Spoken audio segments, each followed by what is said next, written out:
يا ترى قد ايه مواقف احنا بنتحط فيها وبتكون مواقف محرجه للغايه زي الموقف ده. الاول انت ناوي تاخدها ليك ولا هتأجرها بالليله؟ بالليله؟ ايه الكلام ده؟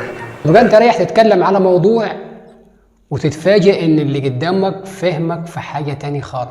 نص روح انت دلوقتي، هتفهم انا معاك كده. اروح ازاي واسيبك تتدبس؟ طب اقعد وكانك مش سامع حاجه، فاهم؟